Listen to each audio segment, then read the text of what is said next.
Nokia 225 DS model. Lighting problem. Power বাটনে চাপ দিলে ফোনটি অন হয়, এলসিডিতে আলো আসে না।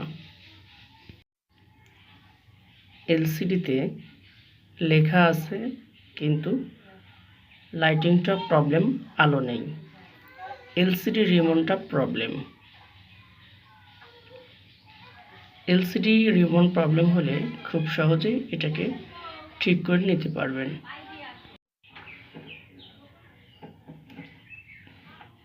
এলসিডিটা খুলে নেব।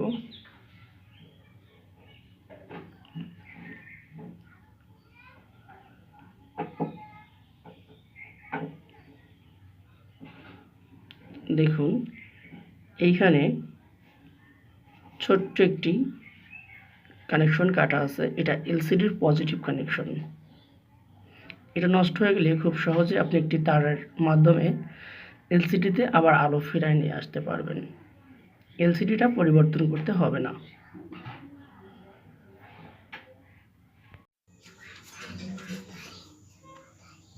প্রথমত দেখতে হবে যে বাল্ব ঠিক আছে কিনা। মিটারটা X1-এ রেখে আমরা বাল্বটা চেক করে দেখব। দেখুন বাল্ব ঠিক আছে। বাল্বের পজিটিভ কানেকশনটা আমাদেরকে বের করতে হবে। এই বাল্বটাও ঠিক আছে।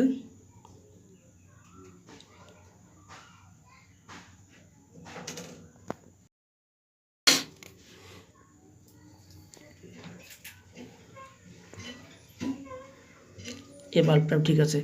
তাহলে একটি কানেকশন পজিটিভ, যেটা তিনটা বাল্বের মধ্যেই আছে। আমরা শুধু পজিটিভ কানেকশনটা নেব। মিটারের যেটা নেগেটিভ সেটাই বাল্বের পজিটিভ কানেকশন হবে।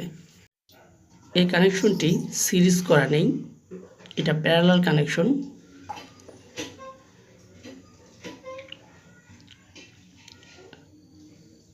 বাল্বের পজিটিভ কানেকশন একটি তার লাগিয়ে নিব।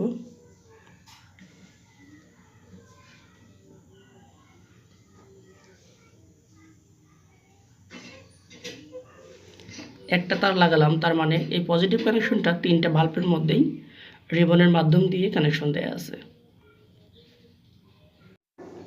পিছনের ডাকনাটি লাগানোর সময় একটু ফলো রাখবেন। এটা যদি স্টিলের হয়ে থাকে তাহলে তারটা কেটে এটা বডি হয়ে যেতে পারে, সেক্ষেত্রে একটু সতর্কতা অবলম্বন করবেন।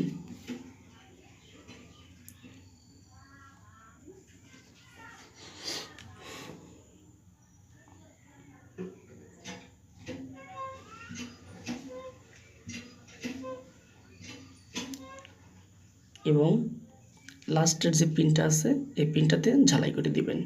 এটাই হলো এলসিডি থেকে বাল্বের পজিটিভ কানেকশন এসে এই পিনে কানেকশন হবে।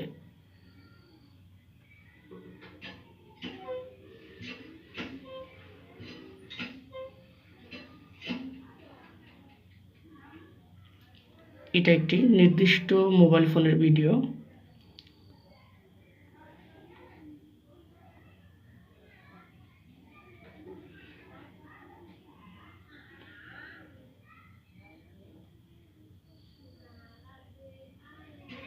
দেখুন এলসিডিতে কিন্তু আলোটা চলে আসছে।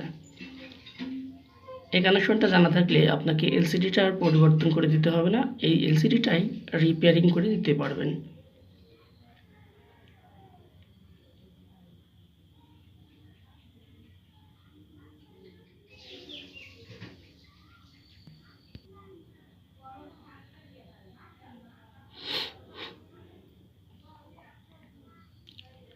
এই কানেকশনটাতে লাগিয়ে দিবেন এলসিডি থেকে নিয়ে আসা বাল্বের পজিটিভ কানেকশন।